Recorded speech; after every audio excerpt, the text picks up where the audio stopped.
Robert ngi noonu Pape ba ñu naan ko Robert 2 léegi beneen recours bi la ñuy xaar gars yi di ko vidé en attendant. Mbaye Gueye également, Mbaye Gueye Sarr, bonsoir à toi. Très bien arbitré, effectivement. L'arbitre a très bien jugé ce combat-là. Donc bonsoir à toi, Mbaye Gueye.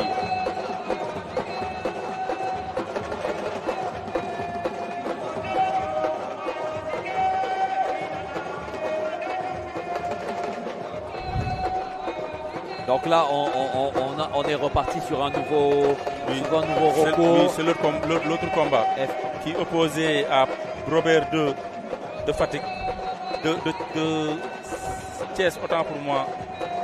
Effectivement, là où nous-mêmes on a eu la difficulté. À Moussa Sousar. Exactement, c'est sur le combat où nous on a eu la difficulté à voir s'il n'y avait pas eu cet arrêt sur image où on voit l'avant-bras qui touche le sol. On aurait nous aussi du mal à croire qu'il y a eu 3 appuis sur cette action-là. Mais dafa mel ni Dakar seen yoon mi ngi xaw a xajam mi ngi xajam kay. mi ngi xajam parce que 2-0 moom c'est trop. Ah ouais. 2-0 lañ leen dóoragum. Certes, c'est pas impossible, mais ça va être très difficile de remonter les 2-0. Les 2-0. Ah oui.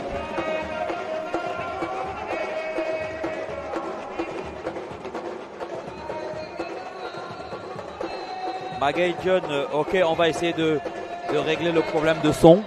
Magaye dit que le son est très très faible, mais on va essayer de régler ça. Merci de nous le signaler. Merci. C'est aussi pour ça que on vous demande de nous laisser des messages sur cette plateforme. Nous sommes en direct de l'Arène nationale. Si vous avez des questions, des interrogations, surtout n'hésitez pas à nous envoyer toutes vos questions relatives à l'événement du jour ou alors à d'autres événements à venir. Nous avons Bokar Ndour, le spécialiste de la lutte sans frappe. Non, moi je suis un apprenti. Faut préciser ça. Non, un spécialiste. D'ailleurs, c'est lui qui répond à toutes les questions que les auditeurs ont déjà posées depuis le début de cette soirée. On rappelle aussi sa candidature à la vice-présidence du district de Dakar. Du district de Dakar pour la lutte simple. Frappe, oui, voilà, la lutte sans frappe qui va œuvrer à développer cette discipline ici dans le district de Dakar. Ils ont plein de projets qu'on va d'ailleurs soutenir. Nous allons porter sa candidature, vous et moi, ensemble, on va porter sa candidature pour le bienfait de la lutte de Dakar.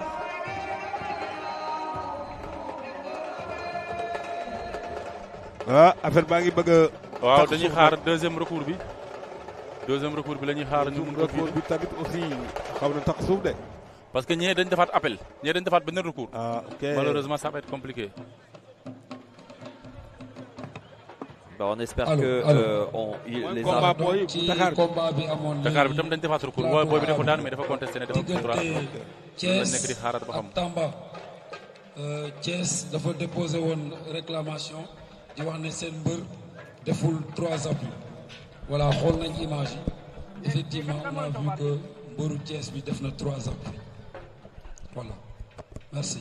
Def na 3 appuis donc c'est 2 Tamba qui gagne. Il y a eu effectivement 3 appuis. 3 appuis, oui. Et voilà, ça a été bien jugé. Victoire de Babacar Diène. Ça a été très bien jugé. Les arbitres ont fait un excellent travail. Ça a pris du temps. C'est vrai que ça a pris du temps, mais au moins le résultat il est clair. Voilà, il n'y a pas de tricherie, il n'y a pas d'arnaque, il n'y a pas de réclamation vaine ce soir. Donc normalement, je crois que ça va être 2-2. Normalement, si je ne me trompe. C'est 2-2.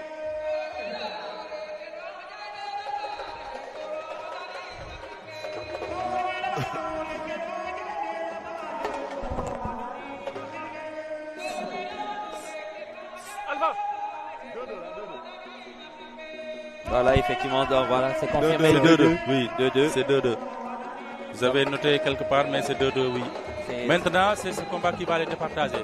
Entre Mbaye Délégué et Toubacouta, celui qui bat son adversaire gagne pour son équipe et envoie son équipe en finale. Envoie son équipe le ticket pour la finale. Pour la finale. La finale qui aura lieu quand? Le samedi, Inch'Allah. Le samedi, Inch'Allah. On espère que le président de la République sera là. Bah, on espère. Pouvoir honorer la lutte de par sa présence. On espère vraiment. On espère qu'il pourra être présent pour clôturer. Voilà, pour clôturer cette belle fête. Hein.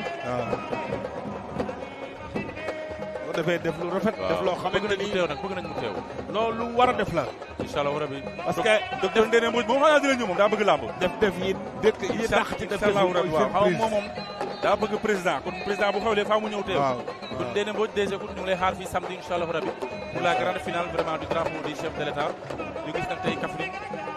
En rappelant que tous les combattants que on vient de voir ce soir vont encore lutter demain, mais en individuel. En individuel pour leur compte, oui. Donc ça veut dire que demain, on va s'attendre à énormément de combats. Bien sûr. C'est ça. Aliou Diouf, bonsoir à toi Aliou, merci de rejoindre Eric Favre TV, il est 22h41 minutes. On est sur un des combats qui va déterminer, qui va pouvoir départager ces deux équipes, ces deux régions, hein, parce qu'on est à 2 partout pour l'instant. Et là, ce combat pourra départager le vainqueur de cette région qui ira en finale. En finale, elle va affronter qui?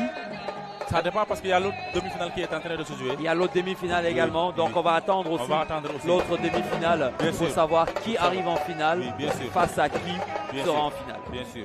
Mais Fatick nag dafa mel ni am nañ chance su chef de l'État. Vraiment dañ koy jël bari na te dañ koy jël comme quoi que manel. waaw dañ koy jël comme quoi que manel. Parce que vraiment ñu ngi ci kanam de actuellement. ay ca combat baa ngi noonu diggante Toubacouta. waaw ak Mbaye délégué.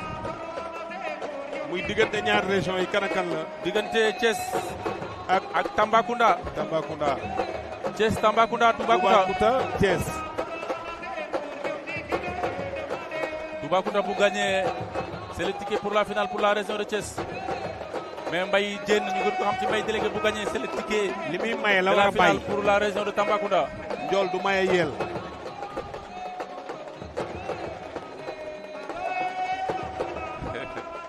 ay ca combat baa ngi noonu Toubacouta moo féete càmmoñ mooy njool mi Toubacouta faxat na ko Mbaye bañ na Toubacouta Mbaye délégué njool du maye yeel. ndeysaan di nuyu waa Sandaga laay bu def maa ngi lay nuyu di la ziar di nuyu laay bu daw di nuyu Mamour Pape Faye depuis Tëngéej ñaari mbër yaa nga ca Toubacouta moo leen woon ginnaaw faxat na Mbaye délégué bañ na Toubacouta Mbaye délégué bëre Mbaye délégué dina tag ba Touba bañ na remplace fam na Mbaye bañ Toubacouta Mbaye délégué gis nga naax bi gis nga mu ngi diw loxo bi il est en train de mettre du sable sur sa main droite parce que c'est son point fort waaw moo tax gis nga ko souvent bu la solee naax rek da lay yëbb xam naa dafa dugal Mbaye ratax moo tax mu diw suuf si noonu waaw pour bu ko solee naax rek mu mën a taxaw dafa mën a bëre moom Toubacouta Mbaye délégué Toubacouta Thiès Mbaye délégué ak Toubacouta ñaari mbër yaa nga ca ñoom ñaar ku ci daan yóbbu sa équipe finale. attention de nee na Mbaye délégué taxawal fangataat na ko. attention jël na ko Mbaye rëpp na attention Toubacouta wër na ko ndombo dina ko daan. Oh là là, il y a 3 appuis. Il y a 3 appuis. Ça y est. Victoire de Toubacouta. Victoire de Thiès. Victoire de Thiès. Thiès qui s'est qualifié en finale. Voilà. Thiès qui s'est qualifié en finale. Thiès qui est qualifié pour la finale. Mais Tambacounda risque de déposer un recours quand même. Non, normalement il n'y a pas de recours possible, c'est évident, c'est très clair. Mais malheureusement c'est légitime. Même quand tu es terrassé et que tu tombes sur le dos même ou bien sur le ventre et que tu es couvert de sable. c'est nous faire perdre du temps pour quelque chose. Tu peux aller déposer un recours. Non, mais c'est nous faire perdre du temps sur quelque chose qui est évident. Malheureusement pour nous. C'est évident, c'est évident. Pour nous. Il sait qu'il a eu les 3 appuis. Victoire de Toubacouta. Il faut faire preuve de bonne foi. Mais malheureusement Toubacouta, Mbaye délégué day dem déposer du recours. Benen recours bu nek lañuy xaar. Ils ont déposé un recours là. Eux, ils vont aller déposer le recours, mais ils sont en train de vider l'autre recours, le combat qui oppose Fatick à Dakar. Oh là là, on n'en finit pas avec les recours. Oui, malheureusement, on n'en finit pas. Ce sont les inconvénients des recours.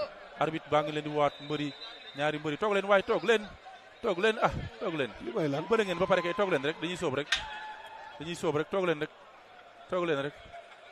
toog leen balaa ñu leen di aj fii moo gën Toubacouta aussi moom it comme bëri na ba pare génn lu muy toog leen